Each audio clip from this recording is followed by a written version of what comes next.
Let's get ready to mortgage. He is the prince of programs, guru of guidelines, master of matrices. He puts the fun in funding. Please welcome Mark, Mr. Mortgage Eitel. All right. Good morning, everyone. My name is Mark Eitel, host of the Mr. Mortgage Show, and we are very glad to be joining you for another beautiful weekend day. I've got Dom in the studio with me. Dom's the producer extraordinaire, makes me sound halfway audible, and mans the board as well as the questions hotline. And let's go ahead and throw that out there. The Anytime hotline is 561-291-8569. That's 561-291-8569. You can call in with your questions or text your questions if you prefer not talk to anybody to that number. And as always, Dom will get those to me and we'll get them on the air. Also, you can visit the website, www.mr.mortgage. That's www.mr.mortgage. Never ever a .com, just mr.mortgage. There's a contact us link there. You can fill out your question and shoot it to us. We'll get to it as well. So as always, as I mentioned, super happy to be with you today. I hope you got a cup of coffee with you. I know I got mine sitting here on the desk with me. I'm kind of getting off to a slow start this morning, but super happy to be here. So we normally start the show with kind of the news of the week and, most specifically interest rates and real estate related news. So let's go ahead and get that out of the way. Everybody who is alive knows a few things that are going on in the world. One is what's going on in Europe and the other is interest rates are rising. So we did it, folks. We finally cracked the 5% interest rate market on 30-year fixed rates. Now, that's not on all loan products. Some loan products are still in the fours, but we did see a few fives pop up this week. So we are in this new rate environment. It looks like we're going to be here for a while. Super good news is it's ridiculously affordable money historically, and it still makes a lot of sense. So that seems to be the conversation I've had a lot of this week as people they're a little panicked by what's happening in the interest rate environment. And you heard me last week talk a lot about budget versus rate. And I'm going to dive in on that a little bit this week also because I think it's super important. But I think we just need to keep everything in perspective. I was thinking about that a lot this week, kind of perspective. And think about a time where the weather was amazing. We had 3 or 4 or 5 or 6 days in a row of sunny skies, blue skies, not a cloud in the sky. Air was crisp and cool, and you were happy to be outside. You were getting everything done. You might have even started some yard work projects. That's how much you enjoyed to be outside. And maybe day 5 or 6, it started to get cloudy and it started to rain. And maybe it wasn't even a heavy rain, but just a drizzle. But it was enough to kind of sour your mood, and you thought, you know what, I'm going to wait this out. I'm going to go sit in the house. The weather sucks. It's raining. And that changed everything you were doing. You no longer were interested in going out there and checking, things off your to-do list. Now, also imagine a time where the weather was crap. I mean, for several days in a row, hard rain, windy, cold, didn't stop raining. And you were cooped up in the house. I mean, one more day in the house and you were going after somebody with a pair of scissors. And then it starts to clear up a little. Sun starts peeking through the clouds and the rain lets up. It doesn't stop raining. It's only drizzling. And you think, whew, man, it's only drizzling. I got to get out there and get some stuff done. Hell, I've even played golf in the drizzle. So I know what it's like to be motivated to get something done when it's just lightly raining. But my point in all of that is it's the same drizzle. It's your perception of what that means at that moment. So maybe the super sunny days that you were whistling down the sidewalk were the, 2 and 3% interest rates of this last year and a half. And this feels like a thunderstorm to you because rates have started to creep up a little bit. But in reality, historically, these rates are really the sunny days that you should be whistling down the sidewalk. So I just share all that. I think it's super interesting to try to keep everything in perspective. And I'm not saying that it's not frustrating if you were qualified for a mortgage at 3.5%, and now you're looking at a significantly different class of properties that now that rates have moved up into the 4s and even low 5s, depending on your loan program. I'm just asking you to kind of catch your breath and keep it all in perspective. I know in my household, Mrs. Mortgage and I like the old TV shows. We watch the 70s reruns. We found a couple of TV networks. I think one's called Cozy and one's called Antenna TV.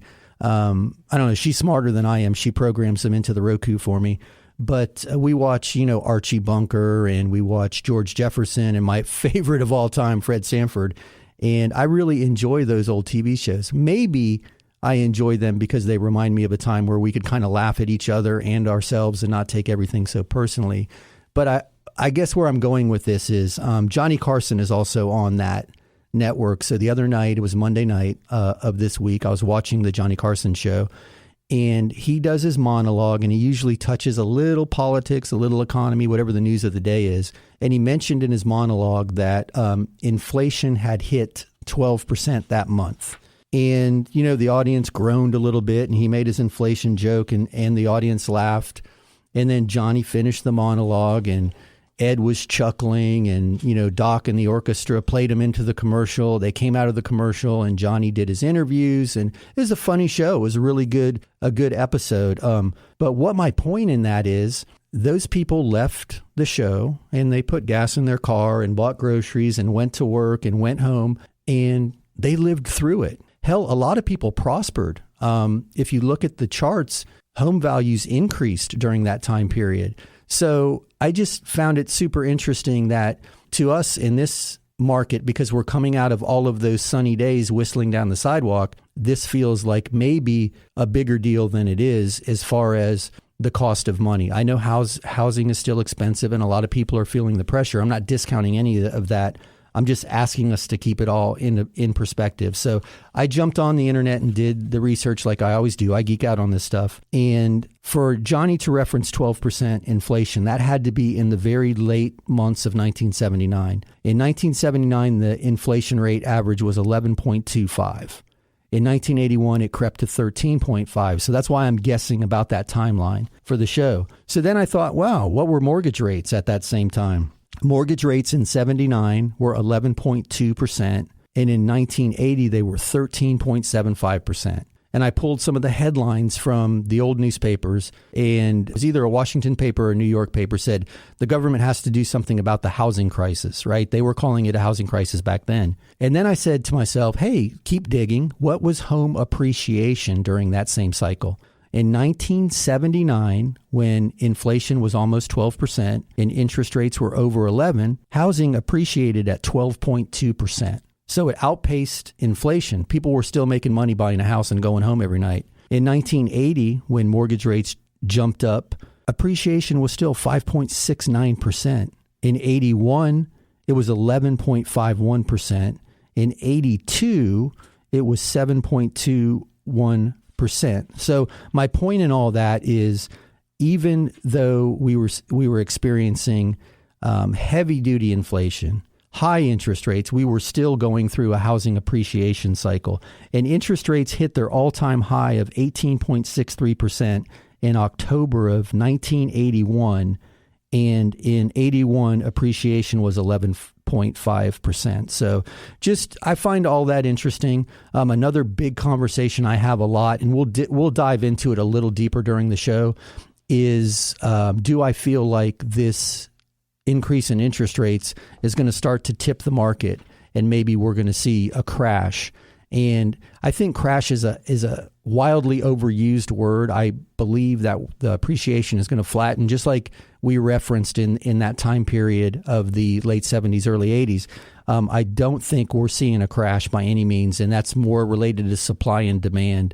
And I'll dive into that, and then we'll start taking questions. But keep everything in perspective. Whistle while you walk in the rain. 5%, 4%, 6% interest is still ridiculously affordable money.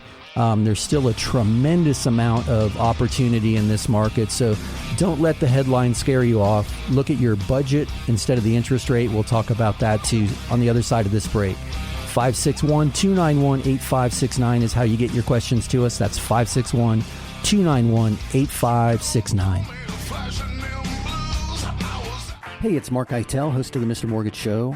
You hear me all the time talking about the need to have the very best team representing you in a real estate transaction. And that starts with a really great agent. If you've got a great agent, that's awesome. But if you don't, check out www.reallyGreatAgents.com. There you'll find the best of the best, regardless of the city they work in or the brokerage they work for. www.reallyGreatAgents.com, www.reallyGreatAgents.com. Here's another 5-star review. My wife and I own a small business. And the way our accountant file our taxes, we don't show much income on tax returns. Because of this, it looks as if we don't make the money. This was a problem for our bank when we applied for a mortgage. But not for Mark. He verifies our income by using our monthly bank statements. Mark and his Mr. Mortgage team made a big difference for me. Yes, I am happy to recommend Mr. Mortgage Mark. It's not every day that you need an appraisal, whether it's for a divorce settlement, estate planning, or maybe you're appealing a tax assessment, or you just want to make sure you have adequate coverage in your property insurance. When you need a certified appraisal, turn to my friends at SOFLappraisal.com. That's SOFLappraisal.com. Peter and his team have been appraising properties here in South Florida for decades. SOFLappraisal.com. And tell them you heard this on the Mr. Mortgage Show. Are inflation and everyday expenses eating into your retirement income? Maybe you've considered a reverse mortgage and have unanswered questions like, do I still own my property? Can the bank kick me out? What happens when I die? Can I still leave my house to my kids? These are all great questions. Visit www.moreaboutreverse.com to learn more. That's www.moreaboutreverse.com. www.moreaboutreverse.com. Let's get ready to mortgage. He is the prince of programs, guru of guidelines, master of matrices. He puts the fun in funding. Please welcome Mark, Mr. Mortgage Eitel. Welcome back to the Mr. Mortgage Show. Call us now, 561-291-8569. All right, we are back. That's right, I do put the fun in funding. It is still fun to fund deals, even at these interest rates. So, hey, another thing I mentioned is I get asked all the time, do I think this increase in interest rates is going to influence the market enough to cause a crash? And I don't have a long-term crystal ball. I try not to look out, more than the next few years. And I want to talk really briefly about what I think is more closely influencing and almost governing the prices at the moment, and that's supply and demand. So when there are more for sale, right, whatever the product is, then people who want to buy it, it goes on sale. Think of, here, I'm going to give you a great example. Let me finish this thought first. When there's less for sale than people who want to buy it, the price goes up. Now, we all went through the pandemic. We were all out there searching for toilet paper and paper towels and hand sanitizer. And there was a time period where there was none anywhere. It wasn't in the stores. I mean, the gas station convenience store was selling single rolls for, I don't know, $5 or $7 a roll just to get you through. So I know that the demand outpaced the supply.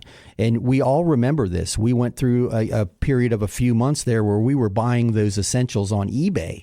People were paying, $25 for a pump of hand sanitizer. This is a very real and recent experience. That was because due to panic buying, demand outpaced supply. So it was scarce. It was hard to get. Prices went up. That's what's happening in housing. There's more people who want to buy than want to sell at the moment. So that's supporting the values that we currently experience.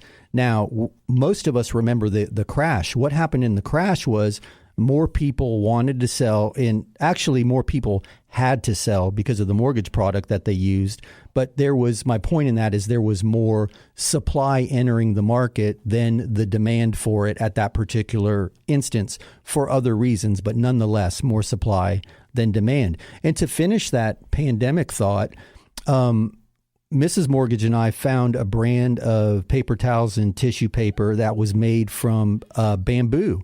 And it was available at CVS, and CVS stocked up on it because they couldn't get Scott's or Bounty or anything. And we started buying it, and we bought into the whole thing that it was green and good for the environment, and it's brown, so it's kind of strange looking. It looks like craft paper. But anyway, my point is that was all that was available, so we bought.